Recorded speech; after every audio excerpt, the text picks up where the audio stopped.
Hi everybody, Lori here. Thank you so much for joining me and happy Stamptember. I'm excited to join Simon Says Stamp for a blog party. It's not a blog hop, it's a blog party. So many talented designers are going to be linking to the Simon Says Stamp blog. You can go to the blog to find all of the inspiration goodness. I'm going to make a couple of projects using some of the new products from the Stamptember release, starting with this solid circle from the Happy Faces stamp set. Now this is a solid circle and she's new, so you gotta season her up. And I do that by rubbing it down with one of those adhesive erasers, or you can use a regular eraser. You just want to get any of that residue that might be left on it. It helps tremendously to get a better stamped impression.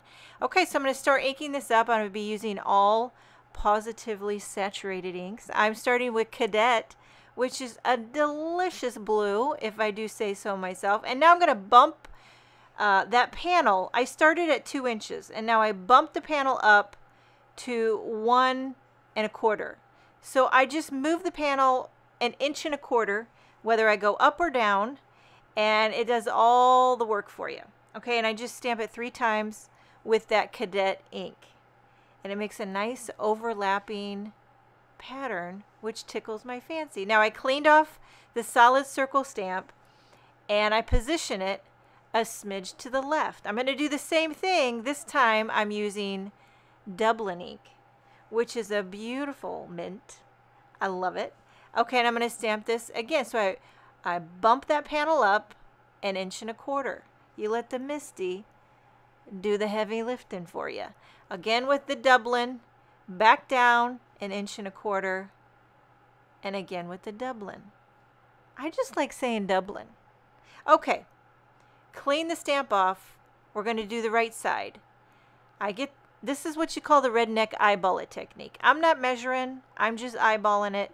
But this row is going to be with Celery, which happens to be one of my favorite of all the Pawsitively saturated inks. It's the perfect lime. It's a celery. And it pairs beautiful with that Cadet and Dublin. Okay. Now, as much as I love this, which I do, but you know, here's the thing. You ever, like, I'm a chocolate lover, you know? And I'll have a dessert, but if it's not chocolate, it doesn't quite satisfy. And as much as I love these colors, it doesn't quite satisfy my rainbow longings. Okay, now for a sentiment, I pulled out the Circle Sayings. This is a new one, and I'm going to emboss that Sending Hugs right in the center. Okay, so I drenched, I guess drenched is not the right word, with that magic powder bag. I pounced that puppy because, you know, that ink might be wet and your embossing powder will stick. So you want to rub that magic powder bag like the day is long. And get it powdered up. Ink up your sentiment with Versamark ink, and I poured on some white embossing powder, and look at that. There's no stray embossings to be found. I trim it out, and I'm going to move on to a second panel because, like I said, the first one didn't satisfy my rainbow loving heart. So I'm going to do the same thing, but this time instead of bumping up 1 1/4 inches, I'm just bumping up 1 inch. Very simple. Okay. You can customize this.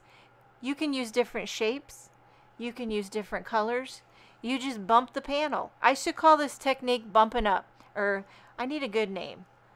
Bumpin' Betty. Bumping and grind. Bumping and stamping. That, never mind. I'll have to think on it, but I'm going to come up with a name. If you have a good name, leave it in the comments. Okay, so now this might not look like I'm doing a rainbow, but I have it planned out in my mind. Okay, don't worry. When it's all said and done, she's going to be pretty. And by the way, I'm noticing as I'm doing this voiceover that when I close the Misty, you can see my reflection.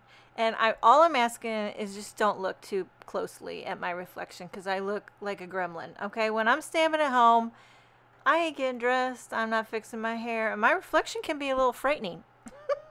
Don't look at it. Now you're all going to try to look at it. It's a little scary. When you get in the zone, you kind of get this focused face. And with the messy bun and the no makeup, it's a sight. Let me tell you, she's a sight. Okay, we're on to the last color. I hope I'm not moving too fast, but basically you just bump it and stamp it. Last color is orange, and the orange is what we were all needing in our lives. Now look at this. You could stop, but I thought, why not add that open circle in the happy faces? My first idea was I was gonna emboss it in white.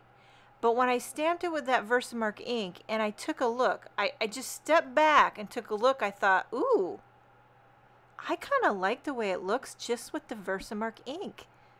Just leave it, Laura. If it ain't broke, don't fix it. So I went around and I re-stamped every one of these circles with the open circle using Versamark ink. So it kind of gives you a tone on tone, almost like a slightly darker outline.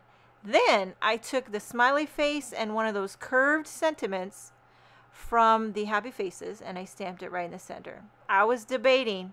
I didn't know what to do, but I settled on that. I like it. I'm not going to say I'm in love with it, but I like it. I think you could come up with a beautiful sentiment maybe to pop it. You know, maybe I'll do another one and add a different sentiment. But this is a good happy. And then I just spilled all. You ever do that? You got the triangle tray, but then you bump the triangle tray and knock it all over to the high heavens. Okay, so there's the two cards, a happy birthday and a sending hugs, using that solid circle from the happy faces. Make sure and check out the rest of the Stamptember blog party over on the Simon's Stamp blog. Thank you so much for joining me. Have a wonderful day, and I will see you next time.